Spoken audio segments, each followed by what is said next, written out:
আজি 29 জুন 2024 মই মোৰ এই i20খন আজি ভিডিঅ' আপলোড কৰিছিলোঁহে চেল কৰিবৰ কাৰণে ৰাতিপুৱা 8-9টা বজাত আপলোড কৰিছিলোঁ আৰু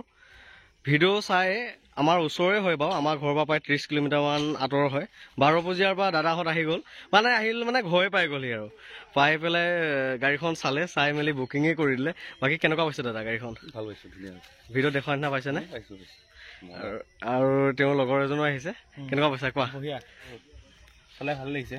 কিবা নইজ চইজ পাইছা নেকি একো নাই চব ক্লিয়াৰ আছে বডি চাউণ্ড একো নাই গোটেইখিনি ক্লিয়াৰ ক্লিয়াৰ হৈছে ঠিকে আছে বাকী কালিও বাইদেউ এগৰাকী গাড়ীখন চাই গ'লহি আমাৰ এয়া ওচৰৰ ফুলগুৰিৰে হয় কিন্তু কি হ'ব তেওঁ এডভান্সো নকৰিলে গাড়ীখন ল'ম বুলি ক'লে একো বুকিঙো নকৰিলে তেনেকৈতো গাড়ীখন ফিক্স নহয় তেনেকৈ গতিকে তেওঁ মই দিম বুলি ভাবিলে কি হ'ব উপায় নাই আৰু দাদাহঁতো আহি ঘৰে পাই গ'লহি ৰাতিপুৱা টাইমতে আহি পেলাই আৰু তেওঁলোকে এতিয়াই ল'ব আৰু বাইদেউজনীয়ে বুকিঙো কৰা নাই এতিয়া মই কাক দিম গাড়ীখন উপায় নোহোৱাত বাইদেউজনীৰ লগত ডিছকাছ কৰিলোঁ তেওঁ অলপ বেয়া পাইছে কি কৰিম উপায়টো নাই এখন গাড়ী মই এতিয়া দুজন মানুহ কাকটো দিম চ' তেওঁলোকেই ল'লে আৰু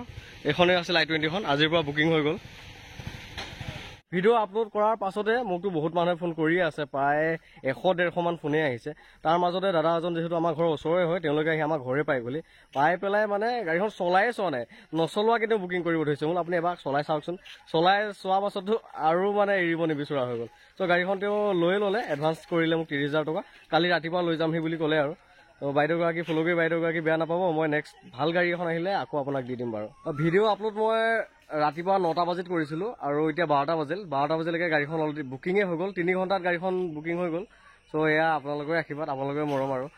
মই সেই ফুলগুৰি বাইদেউগৰাকীক দিবলৈ বহুত চেষ্টা কৰিছিলোঁ গাড়ীখন বহুত বেছি চেষ্টা কৰিছিলোঁ কাৰণ তেওঁ অকলশৰীয়া মানুহ আছিল আৰু গাড়ীখনো বহুত ভাল কণ্ডিশ্যনত আছিল একো কাম নাছিল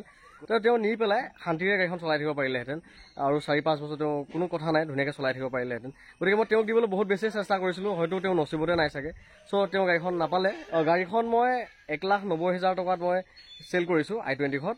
তাতে মই ট্ৰেন্সফাৰটো কৰি দিম তেওঁলোকক চ' আজিৰ পৰা গাড়ীখন বুকিং হ'ল মানে চেলেই হ'ল আৰু ধৰক আজি 30,000 টকা দিলে কালি বাকীকেইটা পইচা দি গাড়ীখন লৈ যাব তেওঁলোকে ত' এয়াই আছিল বাকী একদম ফুলগুৰি বাইদেউগৰাকী একেবাৰে মই মনৰ পৰা চৰি কৈছোঁ একেবাৰে বেয়া নাপাব আপোনাক মই দিব নোৱাৰাত আপোনাৰো ভুল আছিল গাড়ীখন আপুনি চাই মেলি একো নজনালেও আৰু কনফাৰ্ম কিবা এটা কৰিব লাগিছিল যে মই লৈ ল'ম ভাইটি তুমি টকা 5,000 বোলে এডভান্স লোৱা মই বেলেগক নেদেখাবা দেই তেনেকৈও নক'লে খালি চাম জনাম চিয়'ৰ নাছিল মানে সেইকাৰণে মই আপোনাক দিব নোৱাৰিলোঁ গতিকে বেয়া নাপাব আৰু